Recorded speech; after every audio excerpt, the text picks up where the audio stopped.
Allah menyuruh Ibrahim kembali ke posisi di tempat dia menyembelih. Apa perintah selanjutnya? Panggil. Panggil, kata Allah. Ya'tina kas'aya, dia akan segera datang menuju kamu. Yang menarik kemudian, Jalaluddin Ar-Rumi menafsirkan ayat ini secara simbolik. 4 unggas yang disembelih oleh Ibrahim alaihissalam adalah 4 sifat kebinatangan kita yang harus mampu kita sembelih.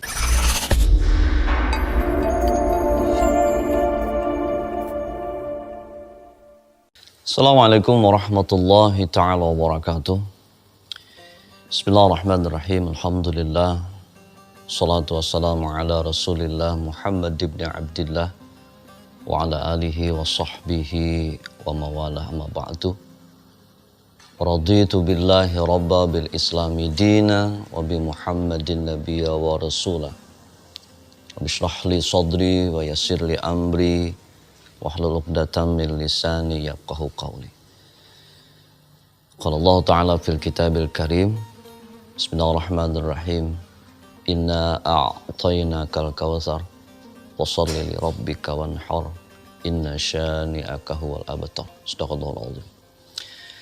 Pemirsa rahimakumullah, alhamdulillah kita bersyukur bisa kembali bertemu dalam kesempatan yang penuh barakah ini. Semoga menjadi kajian yang mencerahkan hati kita semua, yang menjadikan ilmu yang bermanfaat. Di pertemuan kali ini kita akan mencoba mengkaji hikmah dan hakikat korban. Kita berada di bulan Dzulhijjah.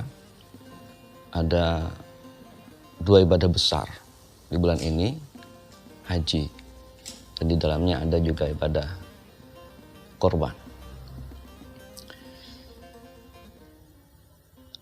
Hanya 2 kali dalam Al-Quran Allah menyebut kata korban.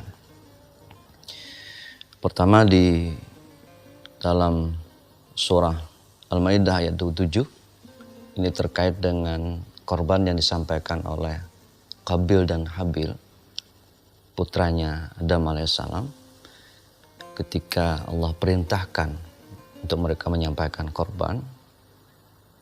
Yang kedua pada surah Ali Imran ayat 183, ini terkait dengan perkataan orang-orang Yahudi bahwa mereka tidak akan mau beriman dengan seorang rasul kecuali kalau rasul itu bisa mendatangkan korban.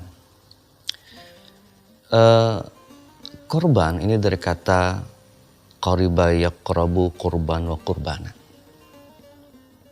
Maknanya bisa dekat, bisa juga artinya mendekati. Dari kajian kosakata makna ini kita akan mencoba menggali 2 hal besar ini, hikmah dan hakikat. Untuk yang pertama, Allah ingin mengatakan untuk kalau ingin mendekatinya, terkait inti korban itu, mendekati. Kalau ingin mendekati Allah, maka kita harus lebih dulu mendekati manusia.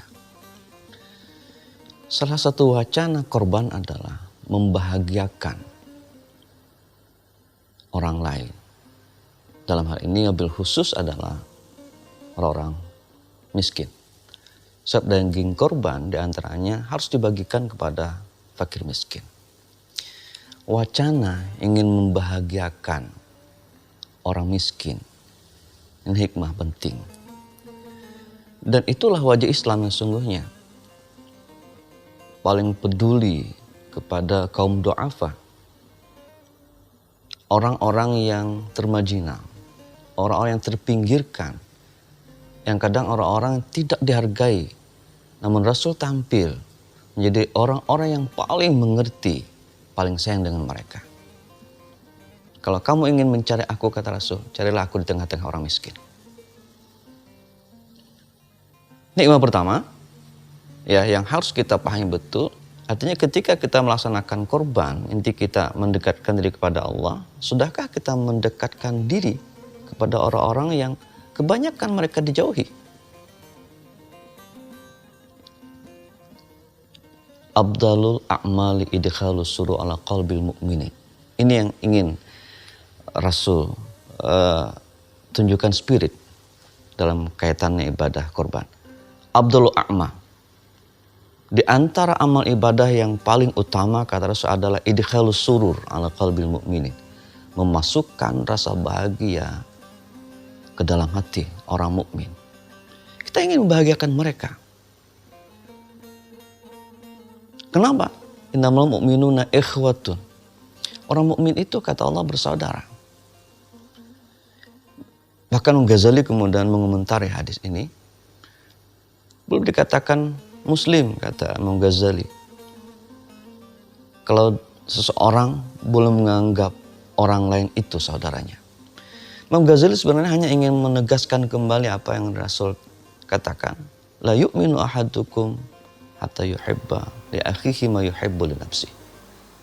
Tidak dikatakan beriman seseorang sebelum dia mencintai saudaranya sebagaimana dia mencintai dirinya sendiri. Ini sebenarnya karakteristik yang disampaikan Allah Al-Quran dalam Fatah 29 terkait dengan karakter-karakter pengikutnya Muhammad. Ada beberapa karakter Allah sebutkan di situ, ya. Itu diantaranya adalah rohama ubainahum. Muhammadur Rasulullah waladina ma'ahu asyidda'u ala kufar rohama ubainahum tarahum ruka'an sujada. Di karakteristik kedua, Allah menyebutkan orang muslim itu rohama ubainahum. Kasih sayang di antara mereka. Memiliki empati yang luar biasa. Dan itu yang Rasul tunjukkan. Orang tidak akan menemukan di dalam kasih sayang itu ada kebencian, ada kezaliman. Tidak ada. Ya. Maka kemudian Rasul mengatakan hubungan muslim itu sangat menarik sekali. Ya. Kal jasadi, seperti sebuah tubuh. Idastaka anhu atun. Salah satu tubuh saja sakit kata Rasul. Tada'a sairu jasadi bisahari wal huma. Tubuh akan merasakan sakit. Dia tidak akan bisa tidur pada malam hari. Satu, muslim yang lain menderita, maka muslim yang lain akan ikut merasakan, ikut prihatin dengan kondisi itu. Ini sebenarnya hikmah, di sekian banyak hikmah korban itu. Kemampuan kita menangkap hikmah itu penting, terlebih dalam kondisi-kondisi saat sekarang. Pemirsa yang dirahmati Allah, kita masuk bagian kedua. Hakikat penyembelihan ibadah korban kita lakukan, ini tentu semua orang akan merujuk pada peristiwa yang terjadi pada Ibrahim alaihissalam dan Ismail. Ya, 40 tahun Ibrahim itu meminta kepada Allah dalam doanya, minta anak. Umur 80 tahun ke atas, ya, baru Allah kabulkan. Ketika anaknya di usia balik, Allah perintahkan untuk menyembelih. Anda bayangkan, anak yang ditunggu sekian lama, di saat kondisi yang sangat-sangat membahagiakan, Allah suruh untuk menyembelihnya. Apa hakikatnya? Hakikat terbesar dari ibadah korban adalah kecintaan kepada Allah. Ya. Allah ingin mengajarkan kalau untuk mencintai Allah itu harus hilangkan cinta yang lain. Ini penting, ya. Sebab orang beriman itu kata Allah dalam Al-Qur'an, "Walladzina amanu asyaddu hubban lillah." Orang-orang beriman itu cintanya kepada Allah lebih dahsyat dari apapun. Asyaddu hubban lillah. Ismail adalah hanya sebagai simbol. Ya. Intinya Ismail itu cinta duniawi. Bisa saja yang disembelih itu jabatan, harta, dan lain sebagainya. Yang menghalangi cinta kamu kepada Allah itu yang disembelih. Ini hakikat paling penting dari ibadah kurban. Ketundukan, kepasrahan yang mutlak kepada Allah untuk meraih cintanya yang paling tinggi. Ya, kata Imam Ghazali, di antara hal yang paling besar menghalangi orang untuk sampai kepada kecintaan yang sungguhnya kepada Allah adalah cintaan duniawi. Ibadah kurban sebenarnya memberikan simbolisasi itu, yang kemudian digambarkan dengan perintah penyembelihan kepada Ismail, yang bentuk kecintaan seorang ayah kepada anaknya. Itu yang umum. Oke, kita sekarang masuk ke hakikat secara individual. Penyembelihan ibadah kurban secara individual adalah kemampuan kita, keberanian kita untuk menyembelih sifat-sifat hewani yang ada dalam diri kita. Dalam Al-Baqarah 260, menarik sekali ayat ini ketika dibahas oleh ulama-ulama tafsir sufi dalam tafsir Isyari. Al-Baqarah 260, Ibrahim alaihissalam meminta kepada Allah secara konkret bukti kemampuan Allah untuk menghidupkan orang mati. Rabbi arini kaifa tuhil mauta. Tuhan, tunjukkan kepadaku bagaimana cara engkau menghidupkan orang mati. Allah menyatakan, awalam tu'min, kamu enggak percaya ya Ibrahim? Enggak, bukan begitu kata Ibrahim. Walakin tatma'inna qalbi, saya ingin menenangkan hati saya. Ya, Ibrahim adalah manusia, seorang nabi yang mencari Tuhan. Bukan hanya dengan keinginan hatinya, tapi ingin bukti konkret yang bisa terima oleh akal sehatnya. Allah perintahkan ketika itu Ibrahim untuk mengambil 4 ekor unggas. Oleh Allah disuruh sembelih, Allah kemudian disuruh dicincang kecil-kecil, potong-potong. Kemudian perintah selanjutnya Ibrahim alaihissalam disuruh meletakkan setiap potongan tadi di sebuah bukit. Letakkan oleh Ibrahim satu unggas di bukit-bukit tertentu. Allah menyuruh Ibrahim kembali ke posisi di tempat dia menyembelih. Apa perintah selanjutnya? Panggil. Panggil kata Allah. Ya'tina kas'aya, dia akan segera datang menuju kamu. Yang menarik kemudian, Jalaluddin Ar-Rumi dalam Masnawi maknawinya menafsirkan ayat ini secara simbolik. 4 unggas yang disembelih oleh Ibrahim alaihissalam adalah 4 sifat kebinatangan kita yang harus mampu kita sembelih. Pertama, battah, bebek. Simbolisasinya apa ya bebek? Bebek itu kata beliau simbol dari kerakusan, tamak. Anda buktikan. Anda perhatikan bebek. Dia tidak akan berhenti makan sebelum matanya tertutup. Kalau dia tidur baru dia berhenti makan. Jalan dia makan terus. Duduk, nutup mata, tidur baru dia berhenti makan. Simbolisasi dari kerakusan. Punya sifat rakus yang kita punya. Tidak bolehkah? Boleh. Tapi hati-hati. Sebab kerakusan kadang-kadang menjerumuskan orang kepada menghalalkan berbagai macam cara. Ini yang paling penting. Ya. Orang mau melakukan apa saja karena rakusnya itu. Kapan rakus itu disembelih? Ketika kerakusan itu menghalalkan cara apapun kita lakukan untuk mengambil menguruk kekayaan sebanyak-banyaknya. Ini nanti yang Allah tegur dengan alhaakumut takatsur. Celaka orang yang menimbun-nimbun harta. Kenapa? Ketika dia menimbun harta, dia rakus, lupa dari hukum Allah. Sembelih sifat bebek itu. Yang kedua, dikun, ayam jantan. Simbolisasi dari nafsu birahi. Anda saksikan perilaku ayam jantan. Anda saksikan perilaku ayam jago ketika dia dekat dengan ayam betina. Apa yang dilakukan? Seks. Tidak bolehkah kita melakukan seks? Boleh. Lalu seks yang bagaimana yang kemudian harus disembelih? Ketertarikan lawan jenis itu hal yang sangat manusiawi. Dan Allah titipkan ketertarikan itu. Zuyyina linnasi hubbus syahwat minan nisa. Allah kasih kepada kita. Namun yang bagaimana? Yang tidak boleh. Yang kita harus sembelih. Ketertarikan lawan jenis kemudian yang menjerumuskan kita kepada zina. Allah malah wanti-wanti. Jangan mendekati zina. Bukan jangan melakukan zina. La taqrabuz zina. Jangan mendekati. Sembelih.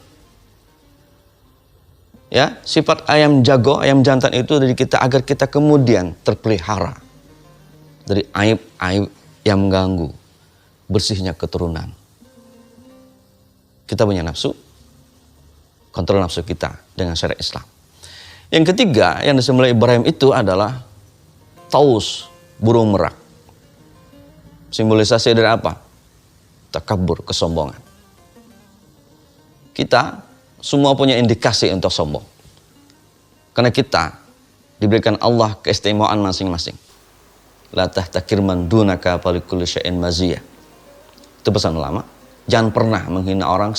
Orang punya kelebihan masing-masing. Ya. Ada indikasi untuk sombong? Ada. Hati-hati. Kenapa? Dosa pertama kali yang dilakukan oleh makhluk kepada Allah itu penyebabnya adalah sombong. Siapa pelakunya? Iblis. Kita tidak ingin mewarisi dosa iblis. Karena dosa sombong adalah dosa pertama yang dilakukan makhluk kepada Allah. Yang berhak sombong itu cuma aku, kata Allah. Maka kemudian ketika kita baca Asmaul Husna, Allah menyebutkan Al-Mutakabbir. Kenapa Allah berhak sombong? Karena dia pencipta segalanya. Hati-hati, jabatan Anda, kekayaan Anda, power kemampuan Anda, semuanya bisa mengakibatkan Anda sombong, maka sembelih sifat-sifat sombong seperti itu. Yang terakhir, yang disembelih oleh Ibrahim ketika itu, kata Jalil Ar-Rumi adalah ghurab, burung gagak. Simbolisasi dari apa? Dari keinginan-keinginan duniawi kita. Kita punya banyak keinginan-keinginan. Kita punya banyak khayalan-khayalan. Tidak bolehkah? Boleh sebenarnya. Tapi hati-hati. Keinginan-keinginan itu akan melupakan akhirat. Itu yang Rasul sebutkan dalam hadis. Ma akhwafu ma akhafu, kata Rasul. Di antara hal yang paling aku takutkan dari apa yang aku takutkan adalah, kata Rasul, mengikuti keinginan-keinginan hawa nafsu. Yang harus juga kita perhatikan adalah tidak semua keinginan itu kebutuhan kita. Maka pilih mana yang primer, mana yang sekunder. Ya. Ketika orang mengejar berbagai macam keinginan-keinginan duniawi, maka hal yang paling bisa kita tangkap adalah, kata Rasul, yansal akhirat. Dia akan melupakan akhiratnya. Maka keinginan-keinginan yang tidak masuk ke dalam keinginan-keinginan primer itu, sembelih. Keinginan yang mengganggu. Ya, pikiran kita, mengganggu perasaan kita. Boleh jadi nanti kita akan terpengaruh dengan hal-hal yang sebenarnya tidak begitu penting dalam kehidupan kita. Ini hakikat terpenting dari penyembelihan korban secara individual. Di akhir pembahasan, Jalil Ar-Rumi mengatakan, kita bisa kembali menjadi manusia secara sempurna ketika kita berani menyembelih sifat-sifat kebinatangan dalam diri kita. Pemirsa yang dirahmati Allah, sekali lagi, setiap tahun kita melaksanakan ibadah korban. Kita coba gali, kita coba cari spirit Islam tentang potensi dari ibadah korban. Ya, ibadah sosial ini harus mampu kita jadikan sarana untuk menggali bagaimana hubungan kita dengan orang lain, bagaimana juga hubungan kita dengan Allah Subhanahu wa taala. Sebagaimana saya katakan tadi, Allah ingin mengatakan kalau ingin mendekati Allah, maka dekati dulu manusia. Mudah-mudahan ada manfaatnya, ada kebajikannya. Insyaallah di pertemuan akan kita lanjutkan. Mohon maaf Kalau ada ucapan salah hilaf tentu dari saya. Usikum wa nafsi bittaqwallah. Wassalamualaikum warahmatullahi wabarakatuh.